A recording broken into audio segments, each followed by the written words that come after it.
تعالیٰ آج ہمارا یہ جلسہ منعقد ہوا، ہم مدرسے کے ذمہ داروں کو مبارکباد پیش کرتے ہیں، ہمارے علماء کرام کو مبارکباد پیش کرتے ہیں۔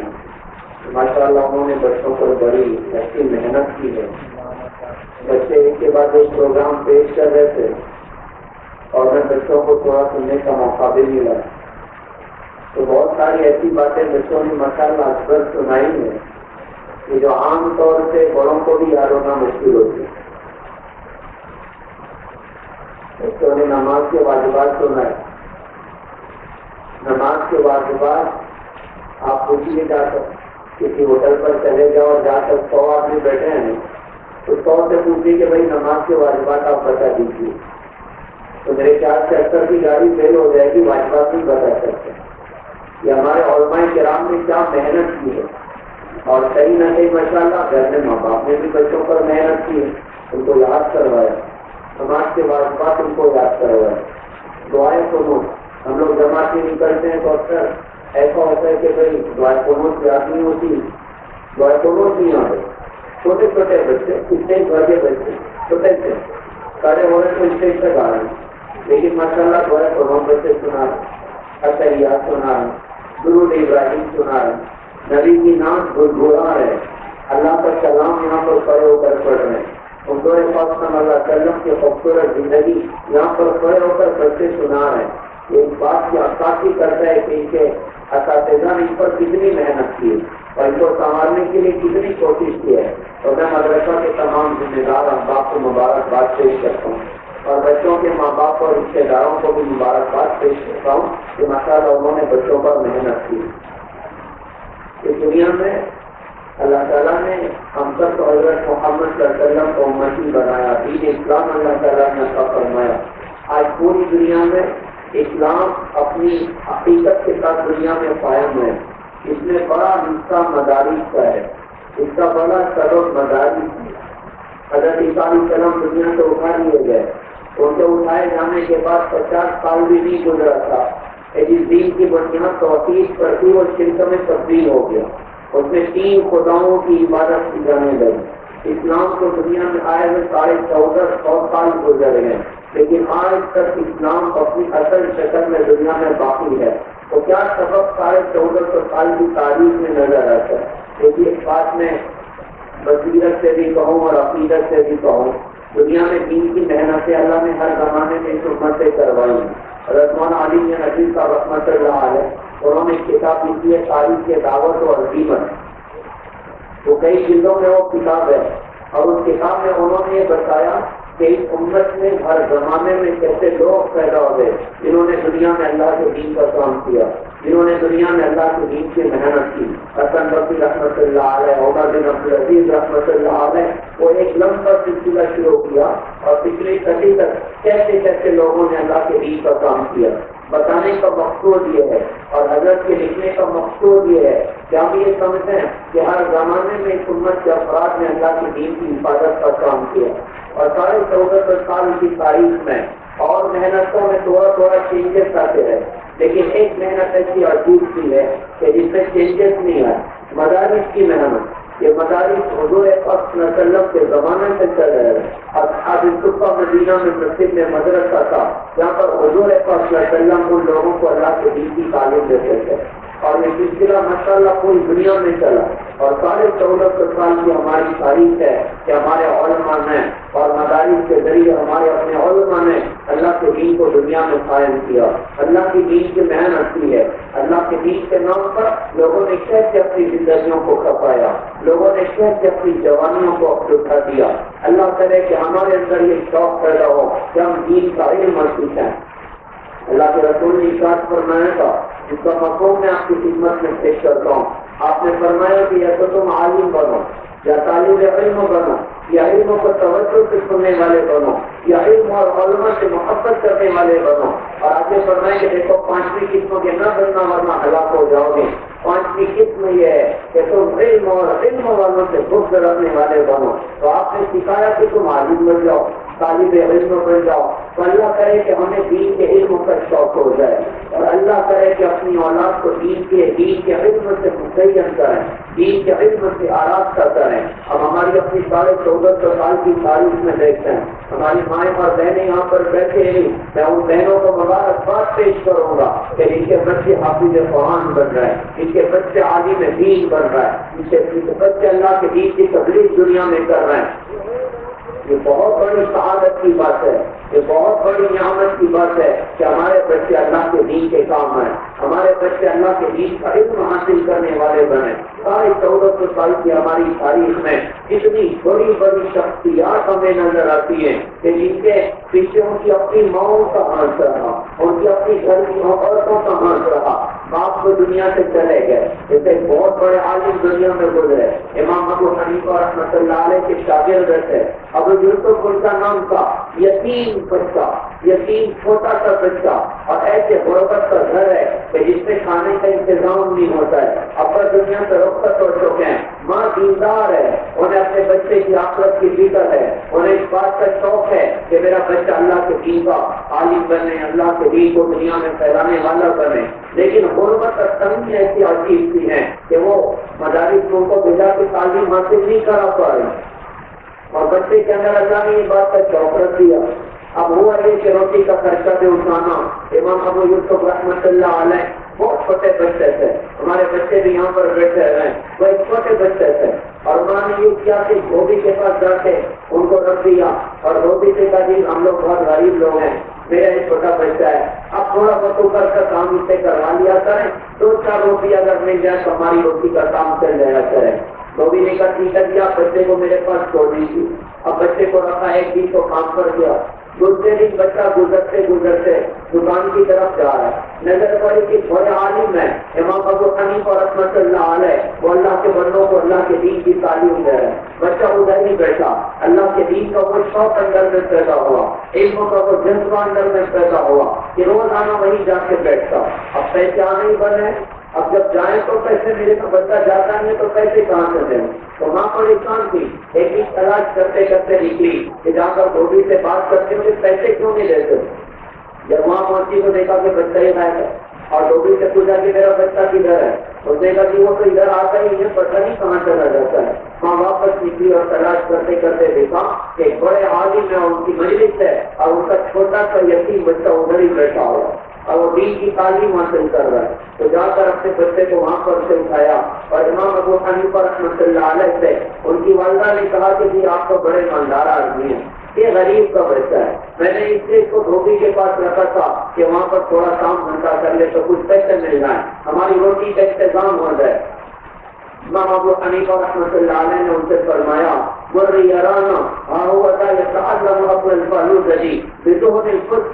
آپ نے فرمایا کہ اے پگلی جا، میں تو دیکھ رہا ہوں کہ تیرا بیٹا میرے پاس پستے کے تیل میں بنا ہوا فالودہ کھانے کا ہی وسیقہ ہے۔ یہ وہ ڈش تھی، یہ وہ کھانا تھا جو اس زمانے میں بچوں کو بھی کبھی کبھی ملتا تھا۔ تو ان کی والدہ نے کہا کہ انت شیخ الفقائف کا وذهب عقلك، آپ بوڑھے ہو گئے، آپ کا دماغ تھوڑا سا تھکیا ہو گیا، اس لیے آپ پہلی باتیں کرتے ہو، یہاں تو ایک روٹی گھر سے کھانے کو نہیں ملتی اور آپ اتنی اچھی ڈش کی آپ بات کرتے ہو۔ امام ابو حنیفہ رحمۃ اللہ علیہ نے یہ کیا، ان کی ماں سے کہا کہ آپ اسے ادھر ہی بھیجیں، اور پوچھ لیا کہ دن بھر میں آپ کو کتنے پیسوں کی ضرورت ہوتی ہے؟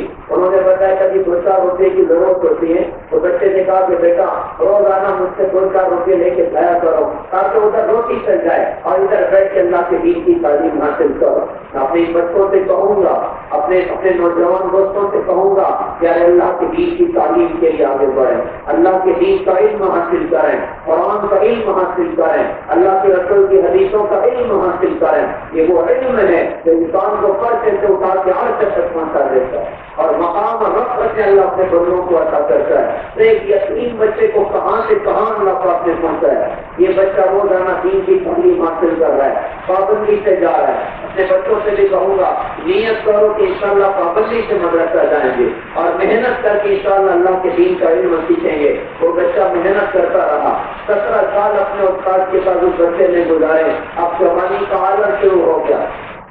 اب اللہ پاک نے بڑا علم اس بچے کو دیا، ایک عجیب واقعہ ہوا اس زمانے میں. واقعہ یہ ہوا، ہارون رشید رحمۃ اللہ علیہ بادشاہ ہے، ایک مرتبہ اپنی بیوی سے کسی بات پر ناراض ہو گئے. ناراض ہو کے غصے میں آ کے کہہ دیا کہ اگر آج رات تو نے میرے ملک میں گزارا تو تجھے 3 طلاق ہے. غصے میں نا آدمی کی عقل ٹھکانے نہیں ہوتی. اس لیے یہ پیغام ہم سب کے لیے کہ میں اپنے غصے پر ہم کنٹرول کریں. ایک صحابی رسول نے ہمارے نبی سے عرض کیا کہ حضرت کچھ وصیت فرمائیں. آپ نے فرمایا لا تغضب، غصہ مت کیا کرو. کبھی کچھ اور فرمائیں، آپ نے فرمایا لا تغضب، لا تغضب، کبھی غصہ مت کیا کرو، غصہ مت کیا کرو. غصہ انسان کو برباد کر کے رکھ دیتا ہے. غصہ نسلوں کی تباہی اور بربادی کا ذریعہ ہو جاتا ہے. ذرا سا غصہ ہوا، میاں بیوی میں بات بگڑ جاتی ہے، پھر ایک دم آدمی غصے میں آتا ہے نا تو دماغ کنٹرول نہیں ہوتا اور آدمی طلاق کے فیصلے کر لیتا ہے. اب جب طلاق دینے کے بعد غصہ ٹھنڈا ہوتا ہے تو پھر مفتی صاحب کے پاس جا کے بڑی معصومیت سے لوگ ہمارے گاؤں میں کہتے ہیں یار مفتی صاحب میں نا غصے میں بولے رہا ہوں. کیسے بولے رہا ہوں؟ ارے میں غصے میں بولے رہا ہوں. تو مفتی صاحب بھی بولتا ہے کہ بیٹا خود جو کہ کون طلاق دے دے لو، غصے میں دے دینا. لیکن اتنا بھی کہو کب کنٹرول نہیں ہونا کہ کب طلاق کوئی آدمی فیصلے کر. غصہ ہوا، کسی سے جھگڑا ہوا، کنجر نکال کے مار دیا. اب وہ تو مرا اور یہ ساری زندگی جیل میں بیٹھ کے چل رہا ہے. غصے نے تو برباد کر کے رکھ دیا، غصے نے تو تباہ گھروں کو کر کے رکھ دیا.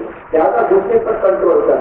اور انہوں نے غصے نہ کے کہہ دیا اپنی بیوی سے کہ اگر آج رات کو نے میرے ملک میں گزارا تو تجھے کتنی طلاق ہے؟ 3 طلاق. اب جب غصہ ٹھنڈا ہوا تو ٹینشن آیا. اب علماء کو جمع کیا، جمع کر کے کبھی میں نے یہ کہہ دیا ہے تو بیوی بچ جائے اس کی کوئی شکل ہے؟ لیکن ہر آدمی کی پرواز الگ الگ ہوتی ہے، اس کی محنت کے اعتبار سے. جو جتنی محنت کرتا ہے اس کا اتنا علم اللہ پاک کھولتا چلا جاتا ہے. تو جو علماء موجود تھے تو ان کی نظر وہاں تک نہ جا سکی. انہوں نے کہا کہ حضرت آپ کی بیوی بچہ اس کی کوئی شکل نہیں، کیونکہ شرط آپ نے یہ لگائی ہے کہ اگر تو نے میرے ملک میں گزارا تو تجھے 3 طلاق. اور آپ کا ملک اتنا بڑا. اچھا وہ پلین کا زمانہ تو تھا نہیں کہ ادھر بٹھایا اور 2-4 گھنٹے بعد سعودیہ پہنچا دیا، پھر سعودی سے اڑا کے ہندوستان پہنچا دیا. اور ان کا ملک تو بہت بڑا ملک تھا. اور انہوں نے کہا کہ بچنے کی کوئی جگہ نہیں. اب وہ بڑے پریشان ہوئے. اور پھر کسی نے کہا کہ بھائی کوئی امام ابو حنیفہ رحمۃ اللہ علیہ کے شاگردوں میں ادھر کوئی ہے؟ تو کسی نے کہا جی ابو یوسف ہے. یہ کون ہے ابو یوسف؟ وہ یتیم بچہ، وہ غریب بچہ. آدمی یہ نہ سمجھے کہ میں غربت کے ساتھ آگے نہیں جا سکتا. آگے لے جانے والا اللہ ہے. اللہ جب لے جانے کے فیصلے کرے گا آپ محنت کریں، آپ کوششیں کریں، اللہ سے دعائیں کریں، سچی طلب ہو، اللہ سے بندے کو بہت اس کی پرواز عطا کرتا ہے. تو اللہ کوشش کی، اللہ پاک نے اس بچے کو بھی نوازا. آج یہ جوان ہے، نوجوانی کا عالم ہے. ہارون رشید نے پوچھا بھائی کوئی امام ابو حنیفہ کے شاگردوں میں؟ تو کسی نے کہا جی ابو یوسف نوجوان عالم دین ہے. خیر ان کو بلا. اب وہ بلائے گئے. جب وہ نوجوان عالم تشریف لے کر آیا تو بادشاہ نے ان سے کہا جی میں نے اپنی بیوی سے نہ غصہ ہو کے کہہ دیا ہے کہ آج رات تو نے میرے ملک میں گزارا تو تجھے 3 طلاق ہے. تو بیوی بچ جائے اس کی کوئی شکل ہے؟ اس کی کوئی شکل ہے؟ تو اس نوجوان نے برجستہ کہا کہ ایک کام کر، مسجد کے اندر ایک خیمہ بنوائیں، ایک خیمہ کمرہ بنوائیں اور اس خیمے میں آپ کی بیوی کو داخل کر دیں اور ساری رات اس کی خیمے میں گزار دیں. اور جب دن نکل رہا ہے تو اس کو بھی باہر نکالنا ہے، طلاق نہیں پڑے گی. اب تجھے اور علماء تو ادھر ہی بیٹھے تھے نا، اور انہوں نے یوں نظروں سے دیکھا، سوالیہ نظروں سے کہ بچہ تم نے بات تو کہہ دی ہے، تیرے پاس اس کی کوئی دلیل بھی ہے؟ تو اس بچے نے کہا، اس نوجوان عالم نے کہا برجستہ قرآن کی آیت پڑھی کہ اللہ قرآن میں کہتا ہے وَأَنَّ الْمَسَاجِدَ لِلَّهِ، مسجدیں اللہ کی ہیں. آگے کہا کہ ہارون رشید کی نہیں ہے. اگر ہارون رشید کی حکومت مسجد کے اندر چلتی ہے نا تو 4 ایکڑ کی 5 کر کے بتاؤ، 1 ایکڑ کے 2 سجدے کی 3 کر کے دکھاؤ. سارے علماء نے اس دلیل کو تسلیم کیا کہ واقعی ان کا استنباط بڑا مضبوط ہے، ان کی دلیل بڑی مضبوط ہے. ان کی رات مسجد میں خیمہ لگاؤ تو ادھر گزارتی، بیوی بچے. اب جب بیوی بچے تو آتے وہ کتنی خوشی ہو.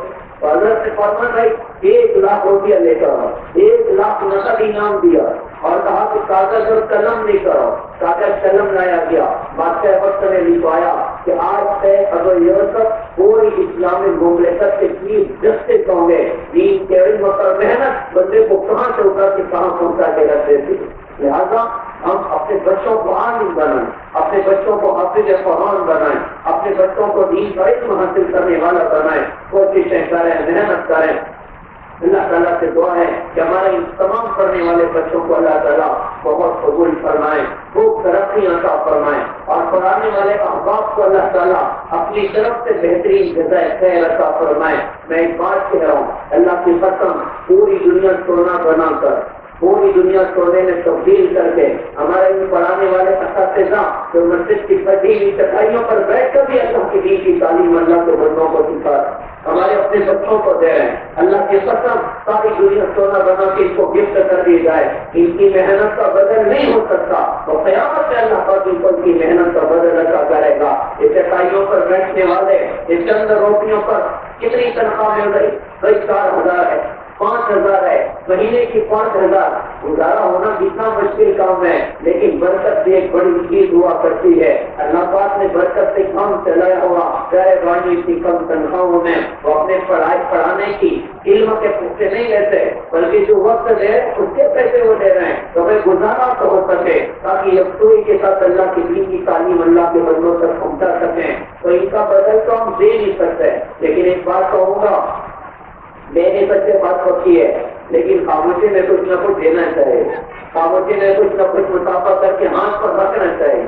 اللہ پاک نے ہمیں دیا ہے، ہم دینے والے بنے، اور اعزاز کے طور پر یہ نہ سمجھے کہ وہ ضرورت مند ہے، یہ نہ سمجھے کہ وہ محتاج ہے، وہ قبول کرنے ہمارے اوپر ان کا بہت بڑا احسان ہے۔ ہم رکھیں تو صحیح، ان کی رات کی دعائیں اللہ کے ہاتھوں کو ہلا کے رکھ دیں، بھائی 5,000 ہاتھ پہ رکھ دیا، 10,000 ہاتھ پر رکھ دیا، رکھ کر تو دیکھیں آج ساتھ ہمیں بھی پیش آتے ہیں، آج ساتھ ہمارے ان احباب کو بھی پیش آتے ہیں 4,000 روپے مہینے کی تنخواہ۔ یہ بات دیکھیے میں بڑے درد سے کہہ رہا ہوں، بچے کا ایکسیڈنٹ ہو گیا، پیر کی ہڈی ٹوٹ گئی، اب ہاسپٹل لے کے گئے تو ڈاکٹر صاحب کہتے ہیں تیری بڑی سرجری کرنا پڑے گی، 25,000 سے کم نہیں لگے گا۔ آپ بتائیے کہ اندر غیرت بھری ہوئی، اندر میں امیر بھرے ہوئی کہ ہمیں ہاتھ کسی کے سامنے نہیں پھیلانا، اب یہ کیا کریں گے، یہ کیسے اس کا اپنا انتظام کریں گے؟ اندر میں غیرت ہے تو یہ انتظام ہوتا ہے کہ بس نکل بیچو، گاڑی بیچو، کوئی پلاٹ بڑے قیمت سے اکٹھا کر کے پلاٹ بننے کا، چلو پلاٹ بیچو، ہمیں سوال کسی سے نہیں کرنا۔ میرے بھائیوں یہاں پر ہمارے ماشاءاللہ عوام بیٹھے ہوئی، ہمارے احباب بیٹھے ہیں، میں اللہ کے لیے کہوں گا ہم اور طرف تو بڑی نظر کیا کرتے ہیں، ہم اپنے علماء کرام پر بھی نظر کیا کریں، ان کا مقام سمجھیں، ان کی محنتوں کا تصور کریں، ان کی قربانیوں کا تصور کریں۔ ایک مسجد میں 5 نماز ایک ہی جگہ پڑھنا ہمارے اپنے بس کی بات نہیں، ہمارے اپنے بس کی بات نہیں۔ اگر انداز نہ ہو تو آدمی تجربہ کر لیں کہ مجھے آج 5 نمازیں ایک ہی مسجد میں ایک ہی جگہ پڑھنی، اور ہمارے امام صاحب ایک ہی جگہ نماز پڑھا رہے ہیں، ہمارے مولوی صاحب روزانہ 500 نمازوں میں آندھی ہو طوفان ہو وہ امام صاحب کے پیچھے آ کر کھڑے ہوتے ہیں، کتنا بڑا کام کر رہے ہیں، کتنی بڑی محنت کر رہے ہیں۔ تو میں نے کہا کہ ساری دنیا سونا بنا کے ان کو دے دو، ان کا بدل نہیں ہو سکتا، لیکن ایک مطلب اس کے اندر میں یہ بھی چھپا ہوا کہ کچھ نہ کچھ ان کے ہاتھ پر رکھنا چاہیے، کچھ نہ کچھ خوشی کے ساتھ میں، شوق اور رغبت کے ساتھ میں ہم جتنے مسافہ کر کے ہاتھ میں رکھتے ہیں، 10,000 رکھ دیا، 25,000 رکھ دیا، 20,000 رکھ دیا، اللہ نے دیا ہے، نوازنے والے بنے، دینے والے بنے، اللہ کے دین کا کام کرنے والوں پر خرچ کرنے والے بنے۔ ایک گنہگار عورت نے ایک پیاسے کتے کو پانی پلایا تھا، اللہ کے رسول نے فرمایا کہ میں نے اس کو جنت میں دیکھا۔ ارے ہمارے اللہ کا کلام ہمارے بچوں کو جو سکھاتے ہیں، ہمارے نبی کی حدیث ہمارے اپنے بچوں کو جو سکھاتے ہیں، اگر ہم ان کو خوش کریں گے، اگر ہم ان کا تعاون کریں گے، ارے بتاؤ تو صحیح اللہ پاک ہمیں کتنا نوازے گا۔ لہٰذا میں ان تمام پڑھانے والے احباب کو، ہمارے علماء کرام کو میں مبارکباد پیش کرتا ہوں، ماشاءاللہ انہوں نے بڑی محنت کی ہے۔ مذکورات کا بھی مجمع ہے، ان سے بھی بات کی درخواست کرتے ہیں، یہاں سے اٹھیں، کچھ عزم لے کر اٹھیں، کچھ نیتیں لے کر اٹھیں کہ انشاءاللہ اپنے گھر میں دین زندہ کریں گے، اپنے بچوں کو انشاءاللہ دیندار بنائیں گے، دینی علوم کا کہ حاصل کرنے والے وہ بن جائیں، اس کی کوششیں کریں گے۔ اللہ تعالیٰ سے دعا ہے اللہ پاک ہم سب کو سمجھ عطا فرمائیں، عمل کی اللہ تعالیٰ ہم سب کو توفیق عطا فرمائیں۔ باقی دعوانا الحمدللہ رب العالمین۔